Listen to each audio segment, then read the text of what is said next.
Good evening student. तो बच्चों course ए में आपका स्वागत है। कोर्स ए हिंदी है क्लास 9 का। इसके पहले हम लोगों ने दूसरे चैप्टर को पढ़ा था। अब हम मुंशी प्रेमचंद का जो पंच परमेश्वर चैप्टर उसको पढ़ेंगे। तो बच्चों ये मुंशी प्रेमचंद जी हिंदी साहित्य जगत के बहुत बड़े लेखक हैं। आप सभी ज्ञात हैं, इनसे परिचित है। तो यहाँ इनका एक कहानी है पंच परमेश्वर। पंच परमेश्वर यानी कि जो पंच जो होते हैं गांव में, जो पंचायत होता है 5 लोग का जो होता है उसमें पंचायत में, तो उनको परमेश्वर कहा जाता है। यानी कि जैसे भगवान भेदभाव नहीं करते उसी प्रकार से पंचों को भी भेदभाव नहीं करना चाहिए, एक समान रूप से फैसला सुनाना चाहिए।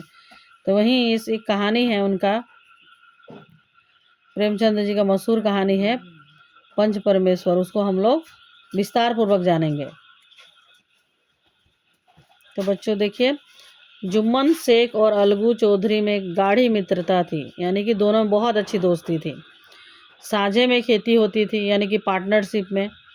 कुछ लेन देन में भी साझा था और एक को दूसरे पर अटल विश्वास था। साथ साथ दोनों में बहुत विश्वास का बहुत गहरा नाता था उनमें। जुम्मन जब हज करने गए थे तब अपना घर अलगू को सौंप गए थे। क्योंकि आप जानते हैं कि हज एक बहुत पवित्र यात्रा होता है, तो उसमें जब वो जुम्मन जाते थे तो वो अपना घर द्वार सब अलगू को सौंप के जाते थे, यानी कि उसको देखने के लिए सौंप जाते थे। उनमें ना खान पान का व्यवहार था, ना धर्म का नाता, केवल विचार मिलते थे। मित्रता का मूल मंत्र भी यही है। और दोनों जात पात का कोई भेदभाव नहीं था। मित्रता के लिए जात पात का कोई आवश्यकता भी नहीं होती है। मित्रता का यानी कि दोस्ती का मूल मंत्र भी यही है कि केवल विचार मिले, बस वही है। और इनमें भी वही था। इस मित्रता का जन्म उसी समय हुआ जब दोनों मित्र बालक ही थे और बचपन से ही उन लोगों की दोस्ती थी। और जुम्मन के पूज्य पिता जुमराती उन्हें शिक्षा प्रदान करते थे। अलगू ने गुरुजी की बहुत सेवा की थी, खूब रकाबिया माजी, खूब प्याले धोए। उनका हुक्का एक क्षण के लिए भी विश्राम न लेने पाता था, क्योंकि प्रत्येक चिलम अलगू को आधे घंटे तक किताबों से अलग कर देती थी। अलगू के पिता पुराने विचारों के मनुष्य थे। उन्हें शिक्षा की अपेक्षा गुरु की सेवा शुश्रूषा पर अधिक विश्वास था। और पहले जो विद्यार्थी होते थे, अभी भी हैं विद्यार्थी वैसे, लेकिन ज़माने के हिसाब से विद्यार्थी भी बदल चुके हैं, परिभाषा उनकी बदल चुकी है, गुरुओं का भी परिभाषा बदला है। तो यहाँ लेकिन गुरु की सेवा करना परम धर्म माना गया था।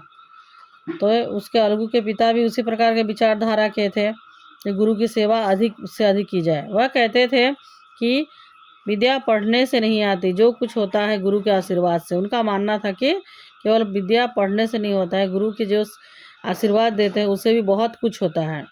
बस गुरु जी की कृपा दृष्टि चाहिए, यानी कि गुरु का कृपा दृष्टि मिलने से हो गया। अतएव यदि अलगू पर जुमराती शेख के आशीर्वाद अथवा सत्संग का कुछ फल न हुआ तो यह मानकर संतोष कर लेगा कि विधोपार्जन में मैंने यथाशक्ति कोई बात उठा नहीं रखी। विद्या उसके भाग्य में ही न थी तो कैसे आती। अगर जो अलगू जो कुछ सीख नहीं पाते तो उनके पिता यही मान लेते कि मतलब उसके भाग्य में विद्या ही नहीं थी, तो वो विद्या से कैसे सीखता। मगर जुमराती शेख स्वयं आशीर्वाद के कायल न थे।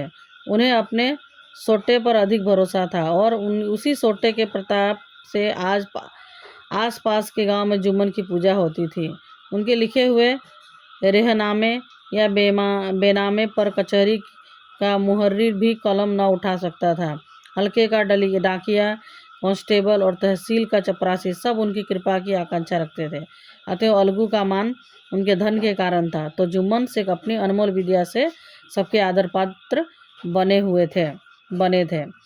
तो लेकिन जुम्मन जो शेख थे वैसे नहीं थे। वो अपनी पढ़ाई लिखाई के कारण मशहूर थे। उनका पढ़ा लिखा, उनका लिखा, कोई अच्छे से अच्छे लोग भी उनकी लिखावट और उनकी शिक्षा पर सवाल नहीं उठा सकते थे। तो यही अलगू जो है धन प्रतिष्ठा कारण माने जाने जाते थे, और जुम्मन जो है अपनी विद्या के कारण, शिक्षित होने के कारण, उनके पास विद्या धन था, जिसके कारण लोग वो उनको आदर के पात्र मानते थे। जुम्मन शेख की एक बूढ़ी खाला मौसी थी, यानी कि जुम्मन शेख की एक बूढ़ी खाला थी, यानी कि मौसी थी। उसके पास बहुत थोड़ी सी मिल्कियत थी, यानी कि थोड़ी धन संपत्ति थी, परंतु उसके निकट संबंधियों में कोई न था, यानी कि उसका जो कोई रिश्तेदार न था। जुम्मन ने लंबे चौड़े वादे करके वह मिल्कियत अपने नाम लिखवा ली और जुम्मन शेख ने बहुत सारे वादे किए कि उनको पालूंगा, उनको देखूंगा, बुढ़ापे का सहारा बनूंगा। इस प्रकार का बातचीत करके उनका जो भी मिल्कियत था, ज़मीन जायदाद था, वो अपने नाम लिखवा लिया। जब तक दान पात्र की रजिस्ट्री न हुई थी तब तक खालाजान का खूब आदर सत्कार किया गया और उनके परिवार की तरफ से भी उनका, जब तक उनके नाम रजिस्ट्री नहीं हुआ था तब तक उनका बहुत अच्छा मान सम्मान किया गया। उन्हें खूब स्वादिष्ट पदार्थ खिलाए गए, हलवे पुलाव की वर्षा सी की गई। पर रजिस्ट्री की मोहरे इन खातिरदारियों पर भी मानो मोहर लगा दी। जैसे रजिस्टर हुआ, जुम्मन शेख के नाम पर ज़मीन हुआ, वैसे मतलब खाला की यानी कि मौसी की खातिरदारी कम हो गई। जुम्मन की पत्नी करीबन रोटियों के साथ कड़वी बातों के कुछ तेज तीखे सालन भी देने लगी। यानी कि जुम्मन की पत्नी तो पहले बहुत खूब आदर भाव करती थी खाला की, लेकिन जैसे रजिस्ट्री हुई उसका नीयत बदल गया और रोटी के साथ साथ कड़वी बातें भी सुनाती थी और तीखे सालन भी देने लगी थी। यानी कि तीखा यानी कि बहुत मिर्च वाले सब्जी, उन्हें सालन यानी कि सब्जी देती थी। जुम्मन शेख भी निष्ठुर हो गए और जुम्मन भी मतलब थोड़े दिल से निष्ठुर हो गए, यानी कि वो मतलब भेदभाव करने लगे। वो भी मतलब खाला के प्रति अपना प्यार कम करने लगे। खाला जान को प्राय नित्य ही ऐसी बातें सुननी पड़ती थी और खाला जान को यानी कि मौसी को हमेशा कड़वी बातें और गलत बातें हमेशा सुननी पड़ने लग गई।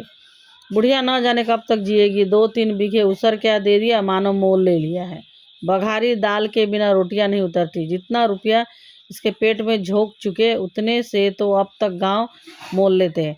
और जुम्मन शेख की पत्नी हमेशा उन्हें ताना देती खाला को कि 2-3 बीघा ज़मीन क्या दे दिया, मिल्कियत क्या दे दिया, और बिना दाल बघारे यानी कि फ्राई किए हुए उनका और छोंक लगा उनके पेट में घुसता ही नहीं है। जितना इसको खिला चुके हैं उतना में तो कितना गांव खरीद लेते हैं। कुछ दिन खाला जान ने सुना और सहा, पर जब न सहा गया तब जुम्मन ने से शिकायत की और कुछ दिन तो बर्दाश्त किया उन्होंने। जब न सहा गया तो उन्होंने जुम्मन से शिकायत की।